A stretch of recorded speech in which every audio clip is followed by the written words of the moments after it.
नमस्कार। दुआ और प्रार्थना में याद करने के लिए आपका शुक्रिया, बहुत बहुत धन्यवाद। आज की जो सच्ची कहानी है, सच्ची घटना है, वो सीकर से विनोद भाई ने भेजी है। विनोद जी, आपका बहुत बहुत शुक्रिया, बेहद धन्यवाद आपका। आपकी जो ये कहानियाँ हैं, आपकी सच्ची घटनाएं हैं, जो आपके द्वारा मेल का भंडार मुझे मिला है, वो मैं पढ़ रहा हूँ और वो पढ़ करके मैं आप तक वो किस्से और कहानियाँ सुना रहा हूँ। विनोद ने बताया कि उनका घर सीकर में स्थित है, लेकिन वो पढ़ाई करने के लिए जयपुर गए हुए थे। जयपुर में वो पढ़ाई करते हैं और एक रेलवे ट्रैक को पार करने के बाद में उनके दोस्त का मकान होता है। दोस्त जो कि उनका था, वो अक्सर इनके पास कभी मिलने के लिए आया करता था, जहाँ पर विनोद का रूम ले रखा था। दोस्त बाइक पे आता था और रोज़ाना एक टाइमिंग था कि शाम का जब भी वक्त होता तब वो मित्र यहाँ पर आया करता था और थोड़ी देर गप्पे शप्पे मारने के बाद में रात को 8-9 बजे अमूमन वो अपने घर चला जाया करता था। यही दिन थे, सर्दियों के दिन थे। सर्दियों के दिन में एक दिन की बात है, विनोद ये कह रहा है कि मैं उसके घर के ही पास था, लेकिन जैसे ही वो दोस्त जिसका नाम राम था, वो राम वहाँ पहुँच चुका था विनोद के उस रूम पे। राम विनोद के रूम पे जाने के बाद फ़ोन करता है कि विनोद, तुम आज रूम पे नहीं हो, आखिर हो कहाँ तुम? विनोद कहता है कि मैं तुम्हारे ही घर के पास हूँ और मैं तुम्हारा यहाँ पर इंतज़ार कर रहा था, लेकिन तुम इस सड़क से नहीं आए हो। अब तुम्हें मुझे लेने आना पड़ेगा, वरना देरी हो सकती है मुझे। राम कहता है कि मैं फ्री हूँ, आधा पौना घंटा मेरे को यहाँ पे काम है, वो थोड़ा सा मैं काम कर लूँ और दोबारा मेरे को आना नहीं पड़ेगा, फिर तेरे रूम से मैं सीधा चला जाऊँगा। तुम अपना कोई काम है तब तक निपटा ले और मैं तेरे को लेने आता हूँ। विनोद कहता है कि ठीक है, बहुत अच्छी बात है, कोई दिक्कत नहीं, तुम आ सकते हो आराम से। राम अपना काम करने के लिए आगे चला जाता है। आधे घंटे बाद में राम विनोद के पास चला जाता है। यहाँ पर एक जो परमानेंट पटरी होती है, परमानेंट जो फाटक होता है वो नहीं होता, एक टेम्परेरी होता है जिससे बाइक वगैरह सिटी के लोग निकाल लेते हैं। वो शॉर्टकट पड़ता है तो शॉर्टकट तरीके से निकाल लेते हैं। जो एग्जैक्ट लोकेशन है वो हम आपको नहीं बताते हैं। जयपुर की ही बात है और जयपुर में बाहरी किनारों में बसा हुआ इनका एक छोटा सा आशियाना था। जैसे ही राम उस जगह आते हैं पटरियों के पास, विनोद पटरियों के पास ही मिल जाता है। विनोद पटरियों के पास मिलता है और कहता है कि मैं यहाँ पर किसी की लिफ्ट लेकर के आ चुका हूँ और अब हम यहाँ से चलते हैं। राम और विनोद वापस विनोद के रूम पे आ जाते हैं और वो अपनी रूटीन में जो भी काम होते हैं, बातें करना, इधर उधर पढ़ना लिखाई करना, थोड़ी बहुत बातें करना, गपशप मारना, वो किया। राम के जाने का समय हो चुका था, जैसा कि वो 8-9 बजे हमेशा निकलता था। राम वहाँ से निकलता है। सर्दी के दिनों में अमूमन तौर पर लोग कम हो जाते हैं 8-9 बजे, और महानगरों में 100 की भीड़ रहती है तो फिर वो 50 की हो जाती है। ऐसे में कह सकते हैं कि लोग सर्दियों के दिनों में अपने घर जाना शुरू कर देते हैं। यहाँ पर राम जैसे ही उन पटरियों के पास पहुँचता है, वहाँ उन्हें एक व्यक्ति नज़र आता है। राम कहता है कि हॉर्न मारता है, लेकिन वो राम को इशारा करके रुकवा लेता है। जब राम अपनी बाइक रोकता है तो कहता है कि भाई, तुम इस तरफ जा रहे हो? बोले हाँ। तो यार मुझे भी छोड़ दो। दोनों बैठ जाते हैं।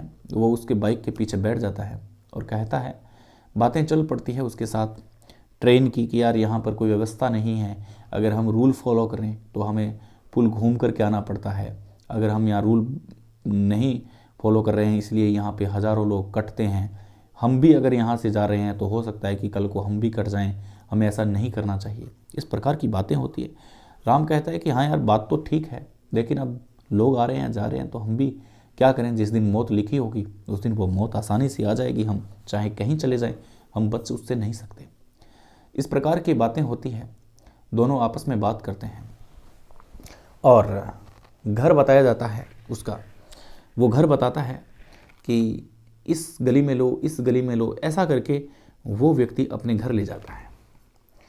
अब कहता है कि सामने वाला जो घर दिख रहा है, जिस पे लाइट हो रही है, येलो कलर का वो घर मेरा ही है, वहाँ पे तुम बाइक रोक दो और मैं उधर जाता हूँ, तो चाय पानी पीनी हो तो तुम भी बता देना। राम कहता है कि नहीं यार, मैं लेट हो चुका हूँ पहले ही, और मैंने तुम्हारी मदद की है और हमने इतनी अच्छी बातें की है, थैंक यू सो मच, फिर कभी हम ज़रूर मिलेंगे तो चाय भी पियेंगे। अब जैसे ही राम उस येलो घर के आगे गाड़ी रोकता है, बाइक रोकता है, तो कहता है कि उतरो भाई। वो देखता है पीछे, उसके पीछे कोई नहीं है। अब राम यहाँ पे टेंशन में आ जाता है कि आखिर ये चलती बाइक पे कूद कैसे गया। अभी मुझे बता रहा था कि वो सामने वाला जो घर है वो मेरा है, लेकिन आखिर ये उतरा कहाँ है। ये सोचने वाली बात थी, एक डरा देने वाली बात थी। लेकिन अगर ये ऐसे कैसे हो सकता है, ये समझ से परे था और दुविधा में था और बहुत ही बुरी कंडीशन है जो कंडीशन हो गई थी। लेकिन अब राम हिम्मत करके कहता है कि अगर यार कहीं कुछ पी के आया है तो कहीं गिर गया होगा, यह अचानक गायब कैसे हो गया, कम से कम इसके घर वालों को इतला करें, नहीं तो कल को ये रपट दर्ज करवाएंगे और रपट में सारे सीसीटीवी कैमरा में मैं उसको रेलवे की पटरियों से लाया हूँ और अचानक ये गायब हो गया तो पुलिस ट्रेस करेगी, उसके बाद में मुझे पकड़ तो लेगी ही। इससे अच्छा है मैं इसके घर जाता हूँ। राम उस घर की बेल को बजाता है, वहाँ से एक महिला निकलती है। महिला को नमस्कार करके और बोलते हैं कि मैं अभी इस घर के व्यक्ति को, जिसका नाम उसने अपना बताया था, मैं नरेश को लेकर आया हूँ, आपके घर का आदमी है नरेश, वो अभी पता नहीं मुझसे बातें करता करता ही उतर गया। इस पर वो महिला गर्म होती है और कहती है तुम पागल हो, तुम पी के आए हो। वो बोला मैं पागल नहीं हूँ, मैं रेल की पटरियों से उस व्यक्ति को बिठा करके लाया हूँ, मेरे साथ वो बैठा है और बैठ करके हम यहाँ तक आए हैं और मुझे अभी ये घर बताया है। महिला अंदर से आवाज़ लगाती है, तब एक व्यक्ति बाहर आता है, बूढ़ा व्यक्ति, कहता है कि हाँ बेटा क्या हुआ। बोले मैं एक नरेश नाम के लड़के को लेके आया हूँ, उसने अपना ये घर बताया है और रेलवे की पटरियों से लेके आया हूँ, लेकिन अचानक से वो पता नहीं कहाँ उतर गया, चलती हुई बाइक में उतर गया, मुझे बड़ी चिंता हो रही है, मुझे बड़ी टेंशन हो रही है। बूढ़ा बाप कहता है कि अंदर आओ। उसके लिए चाय बनाई जाती है। वो पूरा डर चुका था और उसे एक फ़ोटो लाई जाती है, फ़ोटो दिखाई जाती है कि क्या ये वो था। राम कहता है कि मैंने ढंग से देखा नहीं, लेकिन यही था।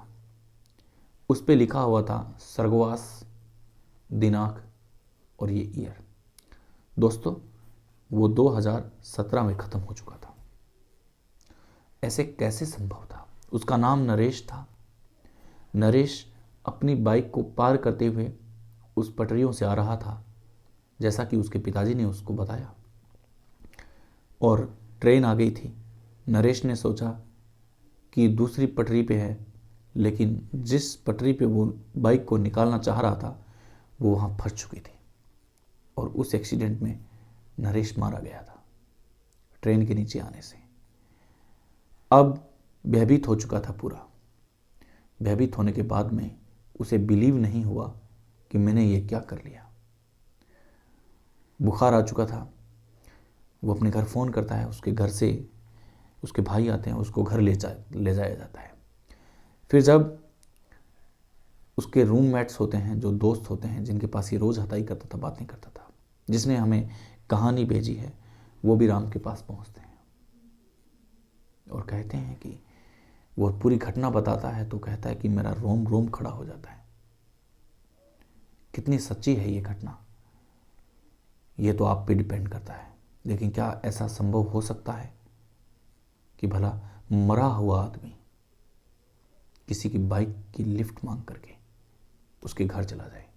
नमस्कार, रब्बा खैर, शबा खैर, जय हिंद। मिलते हैं नए एक में, तब तक के लिए जय हिंद।